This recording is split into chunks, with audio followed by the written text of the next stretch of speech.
Stephen Flynn.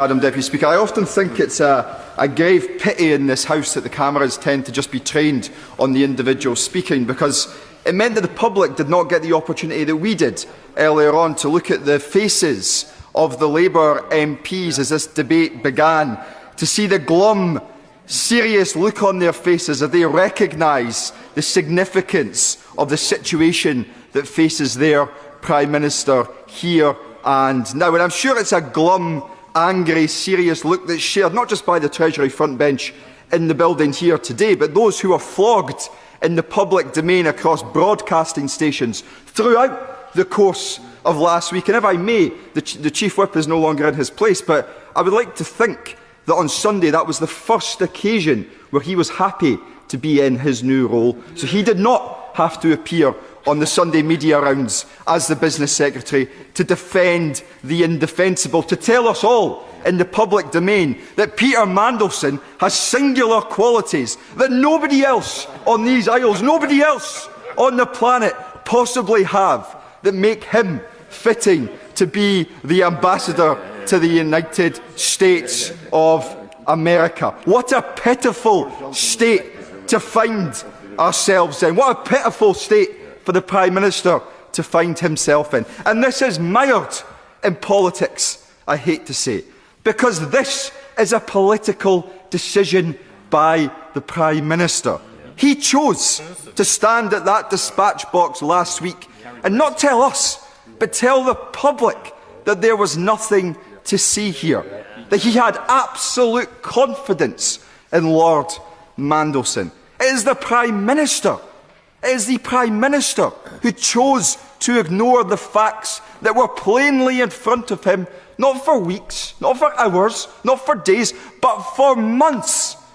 He was the man who appointed Peter Mandelson to be the ambassador to the United States, the man who said to an FT journalist earlier this year to fuck off, because it was being, his quote, not mine, because he was being inquired about his relationship with Jeffrey Epstein.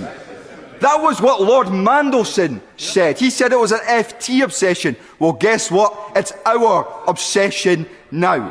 And we are going to make sure that we get to the bottom of this. The Prime Minister is not above the scrutiny of the House of Commons, neither is he above the scrutiny of the public at home. But the greatest scandal of all,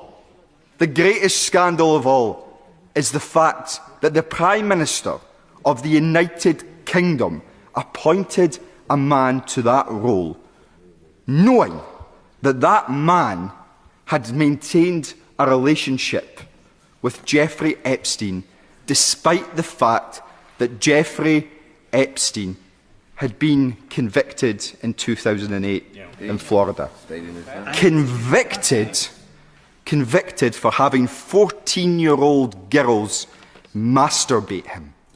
And the Prime Minister of the United Kingdom thought it was fitting for the best friend of that individual to hold the highest diplomatic office in the United States of America on behalf of the people of these isles.